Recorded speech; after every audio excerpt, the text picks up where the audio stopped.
Assalamualaikum warahmatullahi wabarakatuh. Apa kabar? Saya Hersbun Arif dari Forum News Network. Saya yakin para pendukung Wapres Gibran Rakabuming Raka, bahkan juga pendukung Presiden Prabowo Subianto bakal marah, bahkan ketika mereka baru membaca judul konten ini. Pasti nanti mereka akan bilang ini kerjaannya kok nyinyir, kemudian pecah belah, gibah, dan juga menyebutnya adu domba gitu. Tapi coba simak dulu sebelum memberikan penilaian, apalagi kesimpulan ya, terutama bagi Anda yang menjadi pendukung Pak Prabowo. Saya memberi dua clue saja ya. Pertama itu video pidato Wakil Presiden Gibran Rakabuming di depan kepala daerah yang berlangsung di Sentul hari Jumat kemarin itu sekarang ini sedang jadi trending topik. Penontonnya tadi malam itu sudah hampir mencapai 1 juta. Yang kedua, Wakil Presiden Gibran Rakabuming sejak kemarin itu membuka pos pengaduan untuk masyarakat. Bahkan masyarakat yang mengadu itu bisa datang bertemu langsung dengan Wapres Gibran di kantornya, di Wapres di Jalan Merdeka Selatan itu setiap hari kerja dari Senin sampai Jumat. Jamnya sudah diatur, sudah ditentukan. Nah, balik ke topik yang tadi, ya, dari judul dari topik ini. Kendati sekarang ini Pak Prabowo berpasangan dengan Gibran Rakabuming sebagai presiden dan wakil presiden, pada hakikatnya keduanya itu secara politik adalah kompetitor. Itu bila dikaitkan dengan Pilpres 2029. Saya nggak mau menyebutnya sleeping with enemy gitu ya, mungkin terlampau kasar. Ya kompetitor lah gitu ya. Kompetisi itu bisa dihilangkan bila Pak Prabowo hanya berniat menjadi presiden selama 1 periode. Yang penting sudah jadi presiden dan tidak ada niat maju lagi pada Pilpres 2029. Jika Pak Prabowo atau setidaknya timnya itu masih mendorong dan menginginkan Pak Prabowo maju lagi pada Pilpres 2029, maka yang harus pertama-tama dilihat sebagai musuh atau penantang utamanya ya Wakil Presiden Gibran gitu ya, bukan orang seperti Anies Baswedan atau AHY yang di kementerian. Bagaimana dengan Wakil Presiden Gibran? Apakah dia tidak berniat untuk mengincar posisi Prabowo sebagai presiden atas nama sopan santun, atas nama fatsun politik, atas nama etika? Saya pikir ya hanya orang yang dungu yang masih mempertanyakan soal itu. Gibran dipastikan itu akan maju pada Pilpres 2029, kecuali kalau terjadi kecelakaan politik ya sampai tahun 2029, sebelum tahun 2029 maksud saya. Sekarang ini saja dia sudah berkampanye menuju Pilpres 2029. Bahkan pada hari pertama ketika dia dilantik menjadi wakil presiden bersama Prabowo sebagai presiden, dia sudah berkampanye. Bahkan kalau saya bisa juga lebih memastikan lagi, sebelum dia dilantik pun dia sudah merencanakan maju sebagai calon presiden 2029. Sudah ada roadmap-nya ya, sekarang ini tinggal pada tahap level implementasi. Ini kalau dalam teori marketing politik yang disebut sebagai permanent campaign gitu ya. Jadi hari pertama duduk di kantor sudah dimulai kampanye. Kan kalau doktrin lama adalah kampanye itu berhenti setelah mereka terpilih menjadi presiden, menjadi wakil presiden. Tapi kalau dalam doktrin permanent campaign, hari pertama dia masuk ke kantor itu, itulah dimulai kampanyenya itu. Dan itu terlihat yang dilakukan oleh Gibran seperti itu. Kalau Gibran atau bapaknya tidak menginginkan Gibran itu maju pada Pilpres 2029, ya berarti Gibran dan Pak Jokowi itu bodoh dan dungu ya. Ini secara politik. Tapi saya pastikan Gibran dan Pak Jokowi bukanlah orang yang dungu, bahkan khusus Pak Jokowi ini terlihat adalah orang yang sangat cerdik atau bahkan ada yang juga menilainya licik secara politik. Dia juga raja tega dalam konotasi politik ya. Mengapa saya menyebutnya seperti itu? Jokowi dan Gibran ini kan sampai mereka bersedia mengkhianati Ibu Megawati demi mewujudkan dinasti politiknya, dan langkah awalnya itu dengan menjadikan Gibran sebagai wakil presiden. Dan itu sudah terjadi ya. Pak Jokowi berpisah dari Ibu Megawati yang tadinya katanya sudah dianggap seperti ibunya sendiri karena membesarkan dia sejak dari Solo sebelum dia jadi apa-apa menjadi Gubernur DKI Jakarta dan akhirnya menjadi presiden 2 periode. Dan mereka akhirnya berpisah jalan karena Ibu Megawati menghalangi keinginan Jokowi untuk maju sampai 3 periode. Bahkan termasuk juga soal politik dinasti pasti Ibu Megawati juga menolak habis-habisan. Tapi itulah politik. Ya jangan dibawa baper. Kalau terlampau baper, apa sopan santun, terlalu menghormati etika, karena telah dibesarkan oleh Ibu Megawati sejak masih bukan siapa-siapa di kota Solo, hingga menjadi presiden sampai 2 periode, terus kemudian ketika ada beda kepentingan, ngalah saja, nggak jadi, ya ini nggak bakal jadi politisi ulung seperti Pak Jokowi. Ya Jokowi nggak mungkin bisa membentuk politik dinasti. Gibran tidak mungkin menjadi wapres apalagi nantinya menjadi presiden. Hal yang sama juga berlaku dalam hubungannya dengan Prabowo. Nah, walaupun Pak Prabowo menyatakan bahwa ide timnya Pak Jokowi, pemerintahan merupakan kelanjutan Pak Jokowi, tapi ya itu bukan berarti menghalangi Pak Jokowi dan Gibran untuk tidak mengincar posisi Pak Prabowo pada Pilpres 2029. Dan kalau atas nama sopan santun, tidak etis, seorang wapres berkompetisi dengan presidennya, ya saya kira Gibran itu harus menahan diri sampai Pak Prabowo menyelesaikan masa tugasnya sebagai presiden 2 periode. Jadi baru tahun 2034 nanti. Bila itu yang dipilih, ya Gibran tidak akan pernah jadi presiden. Dan saya kira bukan itu pilihan Pak Jokowi. Ini kalau bisa Pak Jokowi akan menggunakan slogan dari Pak Yusuf Kala yang pernah menjadi partnernya, menjadi wakilnya, semakin cepat itu semakin bagus. Artinya semakin cepat Gibran menjadi presiden akan semakin bagus. Kalau perlu ya tidak sampai tahun 2029. Nah, mana yang dipilih oleh Gibran dan Jokowi? Jelas kita tahu dia akan mengambil jalan yang tidak sopan tadi. Jalan yang tidak etis tadi. Etis dalam norma non-politik yang penuh fatsun ya, penuh etika dan moral. Saat ini kalau kita bicara panggung politik terbesar, ya itu seharusnya memang dimiliki oleh Presiden Prabowo. Ini panggung utamanya. Dan panggung kedua yang lebih kecil itu milik Gibran. Dan dalam tradisi politik kita, secara konstitusi itu biasanya pertunjukan yang utama itu ya berada di panggung utama seorang presiden. Sebab seorang wakil presiden itu adalah ban serep. Jadi sesungguhnya dia tidak punya tempat untuk manggung. Dia hanya manggung ketika diminta, diperintahkan oleh presiden. Tapi pada kasus Gibran ini kelihatan sekali berbeda. Mungkin buat Gibran dan Pak Jokowi dia merasa, oh, kan Pak Prabowo itu bisa menjadi presiden ya karena peran ada atas bantuannya Pak Jokowi, bahkan ini bantuannya sangat besar gitu.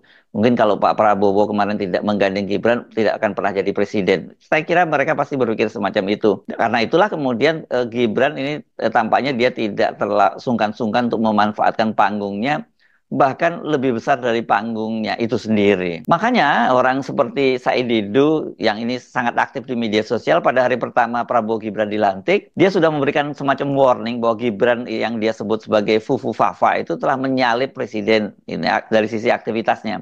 Gibran pada hari pertama dilantik dia sudah menerima 2 orang tamu negara. Pertama ini Wapres dari Cina, kedua Perdana Menteri dari Korea Selatan, dan kemudian dia juga turun ke lapangan meninjau pembangunan terowongan MRT yang menghubungkan koridor Jalan Tamrin dengan Monas. Sementara Pak Prabowo pada waktu itu masih disibukkan urusan kabinetnya ya, karena kan ini kabinetnya jadi sangat gemoy, dan ini karena harus mengakomodasi figur menteri, wamen, dan para pejabat tinggi lainnya titipan dari Jokowi dan juga partai-partai politik. Saya sesungguhnya juga berkali-kali mengingatkan bahwa Gibran ini harus diingat itu bahwa nama belakangnya itu adalah Gibran Raka Buming Raka bin Joko Widodo. Maka dia pasti juga akan menggunakan cara-cara yang sama seperti bapaknya dengan berbagai modifikasi. Mungkin bukan Gibrannya yang menggunakan, tapi Pak Prabowo, Pak Jokowinya yang sudah menyiapkan infrastrukturnya itu. Apa itu? Anda semua udah hafalah dengan pakem baku Pak Jokowi, ini belusukan, masuk ke gorong-gorong, ini kalau belusukan ke pasar, kemudian bagi sembako, lempar-lempar kaos, kemudian infrastruktur yang lainnya disiapkan itu adalah buzzer, dan juga ini lembaga survei. Nggak akan jauh-jauh dari situ pakemnya, karena kan ini kan pakem yang sudah baku dan ternyata berhasil mengantarkan Jokowi sampai 2 periode, bahkan setelah dia mundur dari presiden 2 periode pun dia masih terus bisa berkuasa. Kalau dulu kan target Pak Jokowi itu melakukan belusukan itu ya selalu muncul di media. Dan Jokowi memang sangat berhasil karena kemudian dia menjadi media darling. Kalau sekarang yang lebih dominan, yang mainstream itu adalah media sosial. Tapi tetap aja sama ya, bisa dimanfaatkan secara sama seperti pada eranya Jokowi. Pola yang sama kan sudah terlihat juga pada Gibran. Dia terus-menerus belusukan dan kemudian modifikasinya adalah meninjau proyek. Kalau Pak Jokowi itu meresmikan proyek. Kalau Gibran kan belum ada yang dikerjakan, jadi dia meninjau-ninjau proyek. Tadi itu MRT dan kemudian ada fasilitas olahraga di Cibubur, itu yang kelihatannya dijadikan apa untuk dia terus muncul di media. Bahkan ini kan media juga sudah notice, ini sudah memperhatikan bahwa Gibran itu lebih dulu meninggalkan Akademi Militer setelah retreat selama 4 hari ya. Ini kan bersama dengan para menteri-menterinya itu Prabowo dan Gibran itu berada di Akademi Militer hari Kamis sampai Sabtu tanggal 24 sampai tanggal 27 kemarin, dan ketika tanggal 27-nya hari Ahadnya itu berakhir, Gibran itu sudah lebih dulu meninggalkan komplek Akademi Militer, sementara Pak Prabowo dan para menteri masih tinggal di sana. Kirain waktu itu Gibran ada hal yang urgent gitu, ada yang emergency. Ternyata dia belusukan di Pasar Magelang bagi susu dan buku. Kelihatannya 4 hari nggak belusukan, ini membuat Gibran mungkin badannya pegal-pegal semua gitu ya.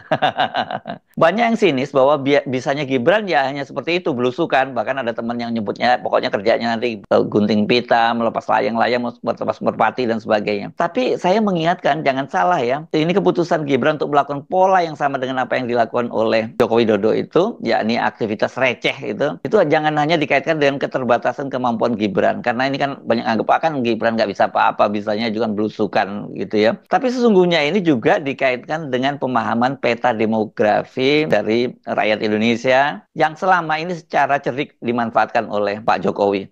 Makanya dia terus-menerus belusukan, bagi-bagi sembako dan lempar-lempar kaos. Anda masih ingat ketika menjelang hari-hari terakhir masa jabatannya itu Pak Jokowi menyatakan dia masih ingin terus melakukan kunker, gitu sebutannya, kunjungan ke daerah. Nah, mengapa Joko Widodo dan Gibran diteruskan oleh Gibran sekarang itu melakukan pola semacam itu? Karena ini yang saya sebut tadi demografinya, berdasarkan data Badan Pusat Statistik atau BPS menunjukkan bahwa tingkat pendidikan mayoritas penduduk Indonesia itu yang berusia 15 tahun ke atas, ini data tahun 2023, yang tertinggi itu ya mereka cuma menduduki tingkat SMA sederajat. Ini jumlahnya mencapai 30,22%. Urutan kedua disusul oleh tamatan SD sebesar 24,62%, kemudian disusul tamatan SMP sebesar 22,74%, sementara masyarakat yang capai tamatan perguruan tinggi sederajat itu hanya 10,15%. Dan ini penting Anda catat, angka yang tidak memiliki ijazah atau kita sebut tidak bersekolah itu 12,23%, lebih besar dari yang lulus dari perguruan tinggi. Nah, kalau kita gabungkan dari SMP, kemudian SD dan tidak berpendidikan tadi, total itu lebih sampai 60%. Apalagi kalau dikaitkan lagi dengan fakta bahwa IQ nasional kita yang rata-rata hanya 78%. Dengan peta demografi semacam itu ya nggak perlu narasi yang rumit, sophisticated, cerdas gitu, apalagi dengan ide-ide besar yang seperti diusung oleh Pak Prabowo, yang ini karena banyak baca buku ya, kemudian paradok Indonesia.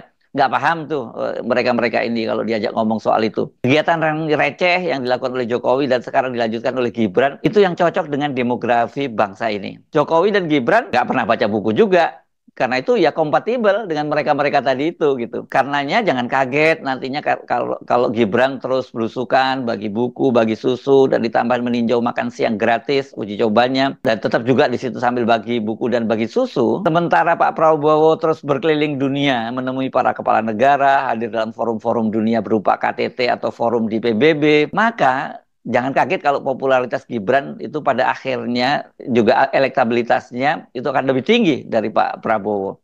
Ini penting untuk persaingan menuju Pilpres 2029. Saya kira nanti elektabilitas maupun popularitas Gibran melampaui Pak Prabowo itu hanya soal waktu saja. Dan makin lama itu jarak popularitas dan elektabilitas Pak Prabowo itu jangan kaget ya kalau dengan mudah nanti disalib bahkan ditinggalkan jauh oleh Gibran. Apalagi kalau dilihat sampai sejauh ini Gibran itu tampaknya tidak hanya akan menjadi ban serep. Beda dengan Kiai Ma'ruf Amin gitu ya. Dia menempatkan dirinya di belakang Pak Jokowi. Benar sih ketika kemarin ini Pak Prabowo pergi ke luar negeri sejak hari Jumat kemarin, pemerintahan itu kan seperti dikatakan oleh Pak Prabowo akan tetap dalam kendali Prabowo karena para menteri itu tetap bisa berkomunikasi dengan Pak Prabowo. Apakah itu bagi Gibran semacam bentuk ketidakpercayaan Pak Prabowo terhadap dia yang tidak mampu menjalankan pemerintahan? Saya kira bagi Gibran itu nggak terlalu penting itu ya, isu itu malah yang buat dia itu menjadi hal yang menguntungkan. Dia kan tidak perlu dibebani dengan urusan negara yang dipastikan sangat berat dan mungkin dia tidak mampu tanggung. Dia bisa bebas terus-menerus kampanye dengan fasilitas negara. Toh Pak Prabowo kan tidak mungkin membatasinya karena pengaruh Jokowi yang sangat kuat di pemerintahan Prabowo. Prediksi saya dengan kalau pola semacam ini terus berlanjut, Gibran itu akan menjadi lebih populer dari Pak Prabowo, itu nggak perlu waktu terlalu lama. Jadi nggak perlu menunggu terlalu lama. Sejak kemarin ya, itu saya membaca pidato Gibran di hadapan kepala daerah yang diunggah di channel Wakil Presiden, di channel YouTube Wakil Presiden itu menjadi trending topik di YouTube. Belum pernah ini ada tokoh politik di Indonesia, bahkan di era Pak Jokowi yang bisa menjadi trending topik mengalahkan peristiwa-peristiwa lain di YouTube gitu ya. Kan banyak sekali ya konten-konten di YouTube tuh. Jadi peristiwa politik itu sangat jarang lah menjadi trending topik. Tapi ini untuk pertama kalinya Wakil Presiden Gibran Rakabuming yang hanya baru berapa ini belum sebulan menjabat itu pidatonya sudah menjadi trending topik. Hingga tadi malam, ini Ahad malam 10 November 2024 ketika saya melongo channel YouTube-nya Wakil Presiden itu yang menonton pidato Gibran itu sudah hampir tembus 1 juta orang. Komennya itu ribuan, lebih dari 5.000 dan yang like, yang menyukai itu sampai 20.000. Dan kebanyakan komentarnya itu berupa puja-puji. Saya yakin yang terbanyak ini adalah para buzzer yang infrastrukturnya sudah tersedia sejak era Pak Jokowi. Tapi ini banyak juga yang tampaknya ini organik. Artinya mereka bukan buzzer, tapi para pemuja Jokowi yang sekarang ini beralih menjadi pemuja Gibran. Dan saya kira karakternya para pemuja Gibran ini sama dengan pemuja Jokowi yang dulu sering saya sebut bahwa mereka ini sama seperti dengan orang yang jatuh cinta gitu. Paling susah untuk dikasih tahu. Anda pasti bertanya-tanya kok bisa seperti itu? Jawabannya tolong balik lagi ke data-data Badan Pusat Statistik tadi yang menunjukkan bahwa 60% lebih penduduk kita hanya mengenyam pendidikan sampai SLTP. Mereka ini mana tahu bahwa sesungguhnya untuk pidato seperti itu saja, pidato pendek itu Gibran itu harus menggunakan teleprompter. Saya tahu di media sosial ada netizen yang meledek Gibran karena pidatonya pakai teleprompter. Memang kalau diambil dari foto samping sangat terlihat bahwa Gibran ketika berpidato itu menggunakan teleprompter. Tapi kalau mungkin dari depan, itu dari para kepala daerah itu mereka nggak melihat kalau Gibran pakai teleprompter. Tapi para kepala daerah saya kira juga nggak asing lah dengan hal yang semacam itu. Nah bagi pemuja Jokowi yang sekarang beralih menjadi pemuja Gibran, mereka nggak peduli yang soal begini-begini walau Anda 1.000 kali omongin gitu. Itu bahwa Gibran tuh bukan pidato tapi dia baca teleprompter. Mungkin ada di antara Anda sendiri juga belum tahu seperti apa teleprompter gitu, apalagi mereka para pendukung Gibran. Kalau toh Anda tahu, mereka juga nggak peduli kok gitu. Nah, saya nggak tahu berapa banyak di antara Anda yang sudah menyaksikan pidato Gibran itu yang sekarang jadi trending di YouTube itu. Saya ajak Anda untuk menyimak cuplikannya, nggak usah terlalu panjang ya. Tapi please jangan di skip ya. Saya tahu ini banyak yang kalau pidatonya Pak Jokowi, apalagi pidato Gibran itu langsung di skip.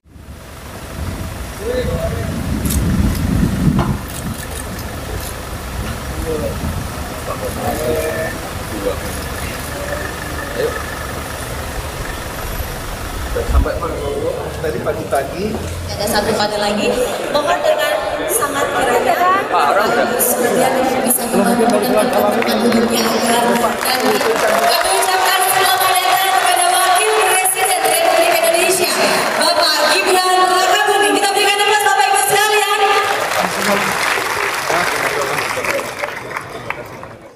Assalamualaikum warahmatullahi wabarakatuh. Shalom, salam sejahtera. Bapak Ibu yang saya hormati, sebelum kita tutup rakor pada sore hari ini, saya ingin mempertegas pentingnya sinergi antara pemerintah pusat dan pemerintah daerah. Bapak Ibu yang ada di depan saya ini adalah orang-orang terpilih untuk mengelola negara sebesar Indonesia. Ini kita perlu kerjasama tim. Kita harus kompak. Tidak ada lagi ego sektoral. Forkopimda harus kompak. Kepala-kepala daerah ini terutama harus kompak juga dengan kabupaten, kota-kota sekitarnya. Sekali lagi Bapak Ibu, saya garis bawahi, tidak ada visi lain selain visi Bapak Presiden Prabowo.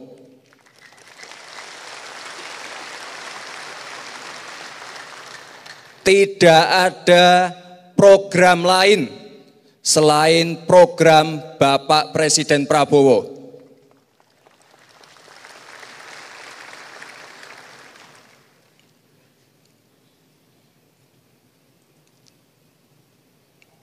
Mana menurut Anda pidatonya tadi? Nggak usah ngomong substansinya deh ya, cukup bagaimana cara mendelivernya saja. Pasti buat Anda kok aneh banget pidato semacam ini bisa jadi trending topik ya.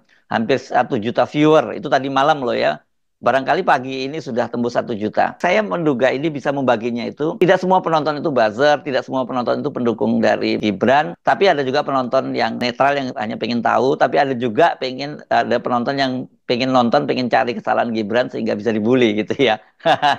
Jadi tapi angkanya mungkin kita kita tetap saja tembus bahwa hampir 1 juta lah gitu ya. Selama ini kalau saya amati video-video yang diunggah oleh Wapres Ma'ruf Amin itu penontonnya ya nggak banyak, hanya ribuan atau puluhan ribu gitu. Sempat mencapai ratusan ribu ketika Pak Ma'ruf Amin dan istrinya itu pamitan, perpisahan menjadi wakil presiden. Tapi setelah Gibran jadi Wapres, ini sejak hari pertama itu penontonnya itu sudah ratusan ribu. Dan puncaknya pidato dia tadi yang jadi trending di YouTube tadi.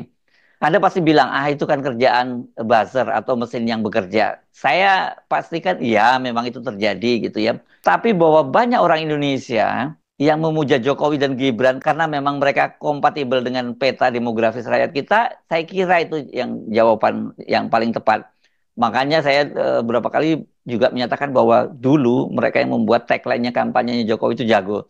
Ketika dia menyatakan bahwa Jokowi itu adalah kita. Ya kita itu tadi maksudnya yang demografi, yang pendidikannya sangat rendah, juga tingkat ekonominya rendah gitu ya. Karena itu beberapa kali saya mengingatkan kalau Pak Prabowo masih mau maju lagi pada Pilpres 2029, jangan hanya sibuk urus negara, sibuk keluar negeri, tapi ya juga harus membuat bonding, ikatan dengan rakyat Indonesia yang secara pendidikan levelnya jauh dengan Pak Prabowo.